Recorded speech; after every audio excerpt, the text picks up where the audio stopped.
Olá! Temos um aparente paradoxo.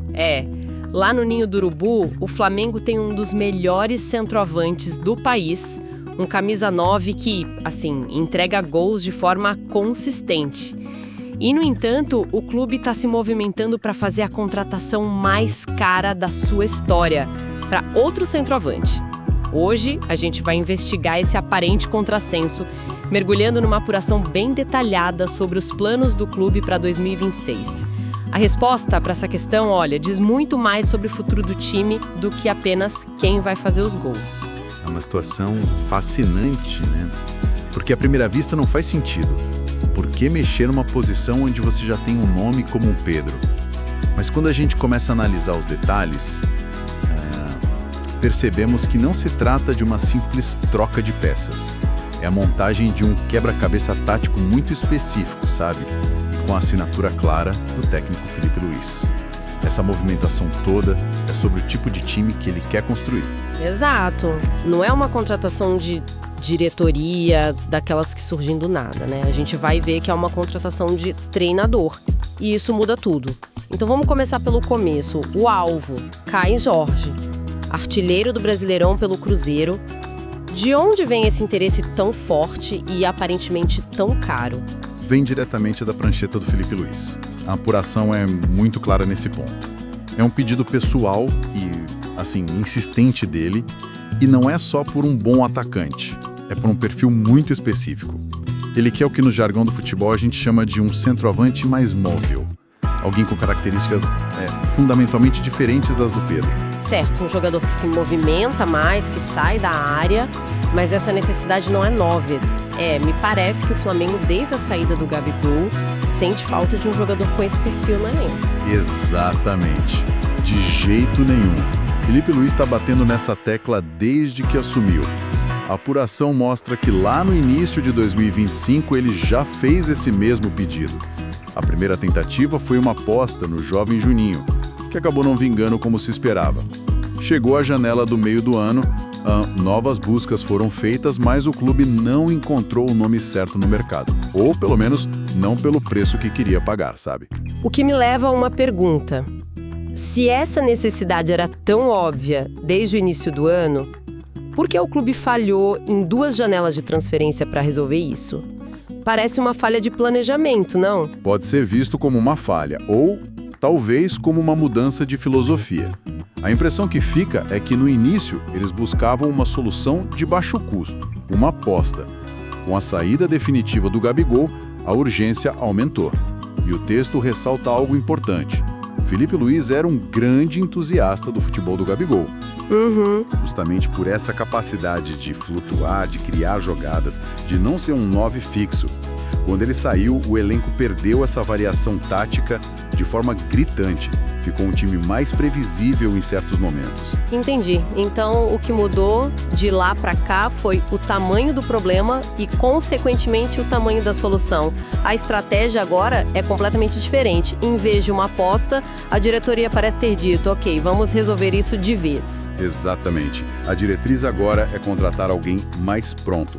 Um jogador consolidado, que não precise de tempo de adaptação e que já conheça o futebol brasileiro. E aí, o nome de Caio Jorge se encaixa como uma luva. Ele não é uma promessa, é a realidade do campeonato. Artilheiro, vivendo uma fase espetacular. Ele é a personificação do que o Felipe Luiz desenhou na prancheta. E o Flamengo está disposto a pagar o preço por essa certeza. A informação de que a oferta pode quebrar o recorde de transferências do clube é muito simbólica, né? Mostra um comprometimento financeiro gigantesco com a visão do treinador. É o clube dizendo, nós acreditamos no seu projeto e vamos te dar as ferramentas custe o que custar. E é um recado para o mercado também. O que é interessante notar é que Caio Jorge não é o único nome que se encaixa nesse perfil.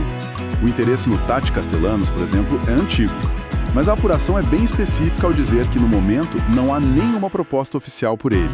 O foco, a energia, o dinheiro, está tudo direcionado para trazer o artilheiro do Cruzeiro. Ele é o plano A, B e C. Ok, a lógica por trás da busca por um novo atacante está bem clara. É uma necessidade tática, um pedido do técnico, uma estratégia para deixar o time menos previsível. Mas isso nos leva, inevitavelmente, à outra metade da equação. Pedro, o que tudo isso significa para o Camisa 9? A reação imediata de qualquer torcedor é pensar que ele está com os dias contados. E seria uma conclusão lógica, se não fosse pelo que a apuração revela em seguida. E aqui está, para mim, o ponto mais surpreendente de toda a história. A busca pelo Caio Jorge não é um prelúdio para a venda do Pedro. Pelo contrário, a meta principal do Flamengo para 2026 é a manutenção do elenco, e a diretoria inclui explicitamente o Pedro nesse plano. A ideia é adicionar, não substituir. Isso é fácil de dizer no papel, mas é difícil ignorar o quão turbulenta foi a temporada de 2025 para o Pedro. Foi uma verdadeira montanha-russa. Vamos voltar para julho. Surge a notícia, vinda de dentro do departamento de futebol, de que o clube aceitaria uma proposta de 15 milhões de euros por ele.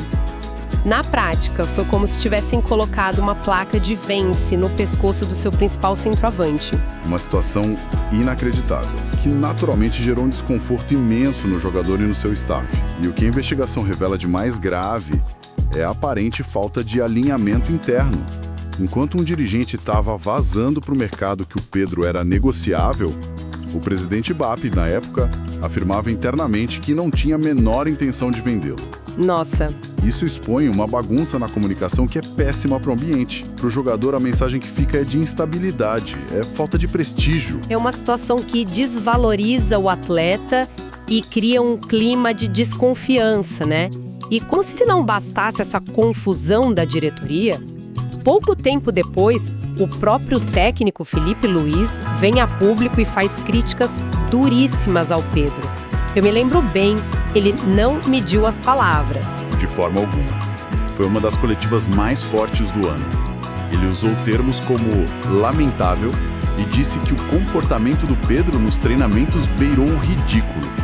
São palavras de um peso gigantesco, especialmente quando vem do seu comandante. Não foi um recado nos bastidores, foi uma exposição pública. E teve consequência imediata. Pedro foi cortado da lista de relacionados para os 2 jogos seguintes. É um movimento de altíssimo risco para um treinador. Fazer uma cobrança dessas de forma tão aberta poderia implodir a relação entre eles para sempre. Poderia criar um problema de vestiário que contaminaria o resto da temporada. Foi uma aposta enorme na personalidade do jogador. Uma aposta que, segundo o que a matéria relata, deu certo. Foi um choque de realidade que funcionou como um eletrochoque. A partir daquele momento, a postura e o desempenho do Pedro mudaram da água para o vinho. Ele entendeu o recado. Às vezes, no futebol de alto rendimento, é preciso esse tipo de confronto, sabe? Para reacender a chama de um atleta. E ele não só melhorou, ele voltou a ser decisivo. A matéria destaca que ele retomou o protagonismo na reta final da temporada. Mesmo sofrendo com algumas lesões, o desempenho dele voltou ao nível de um dos melhores atacantes do continente. Foi uma volta por cima impressionante dentro da mesma temporada caótica. O que, claro, nos leva de volta ao mercado. Um jogador do nível do Pedro, voltando a jogar em alto nível, inevitavelmente atrai olhares de fora. O nome dele voltou a circular com força no exterior. Sim, e a apuração traz um caso bem concreto. O interesse do Al Rayyan do Catar não foi só uma sondagem. O diretor do clube, o português José Boto, conversou diretamente com o dirigente do Flamengo. Havia uma intenção real de fazer uma proposta. E com valores significativos. O clube Qatari sinalizou que estaria disposto a pagar 18 milhões de dólares, o que dá algo em torno de 98 milhões de reais. Um valor muito próximo daqueles 15 milhões de euros que o próprio Flamengo tinha dito que aceitaria meses antes. E aqui a história da outra virada. É fascinante essa cronologia. Em julho, um dirigente do clube diz: aceitamos 15 milhões de euros. Meses depois, chega um interesse concreto por um valor parecido e a resposta do Flamengo é um não categórico, imediato. O que mudou nesse meio tempo? Tudo mudou. Primeiro, o Pedro recuperou a forma e o prestígio. Vender na baixa é uma coisa, vender na alta é outra. Segundo, a diretoria parece ter se realinhado. A postura passou a ser de total tranquilidade. Eles se sentem seguros com um contrato longo do jogador, que vai até o final de 2027. Isso dá ao clube todo o poder na negociação. Eles não estão mais desesperados ou pressionados a vender. O poder de barganha está todo do lado deles. E não só não querem vender, como estão planejando o movimento oposto. Para mim, essa é a informação que amarra toda a história. A diretoria planeja iniciar conversas nos próximos meses para renovar o contrato do Pedro. E isso é uma reviravolta completa. Em menos de 6 meses, ele foi de negociável a prioridade para a renovação. E aí que a estratégia completa se revela. Fica claro que o plano não é de substituição, é um plano de adição, de fortalecimento, de criar um ataque com poder de fogo assim absurdo.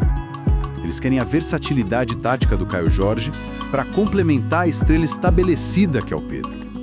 É sobre ter opções, sobre poder mudar o jogo com uma substituição, sobre ser imprevisível. É a construção de um elenco para dominar o cenário por anos. Certo. Então, se a gente for resumir o que descobrimos aqui, o que parecia um contrassenso, na verdade é uma jogada muito bem calculada. A busca por Caio Jorge não é sobre desconfiança no Pedro, mas sobre a obsessão do Filipe Luís por um time taticamente mais rico e versátil, uma lacuna deixada pela saída do Gabigol. Exatamente. E o segundo ponto-chave é que, apesar de um 2025 de crises, de críticas públicas e rumores de saída, o Pedro não só deu a volta por cima, como se tornou novamente uma peça central no projeto de longo prazo do Flamengo. O clube não só rejeita propostas, como já planeja estender seu vínculo, tratando como o pilar que ele é. Portanto, a estratégia geral é clara: manter as estrelas que já brilham no elenco e adicionar outros talentos prontos, de altíssimo nível, para resolver problemas táticos específicos. É um movimento para elevar o patamar do time, que já é altíssimo, para um nível ainda mais dominante. O que nos deixa com uma última reflexão, uma provocação. A análise da matéria detalha com perfeição a lógica tática e financeira por trás desses movimentos. Mas, ao resolver um problema dentro de campo, o Flamengo pode estar criando um novo desafio, talvez ainda mais complexo, fora dele, o da gestão de pessoas. A grande questão que fica é: como um treinador gerencia o ego e a dinâmica de 2 centroavantes de calibre de seleção no mesmo elenco? Especialmente quando um chega com o status de contratação mais cara da história e o outro é o ídolo da torcida que acabou de passar por um ano de conflitos públicos com esse mesmo treinador. A busca por versatilidade tática pode, sem querer, criar o maior teste de harmonia de vestiário que o Filipe Luís já enfrentou.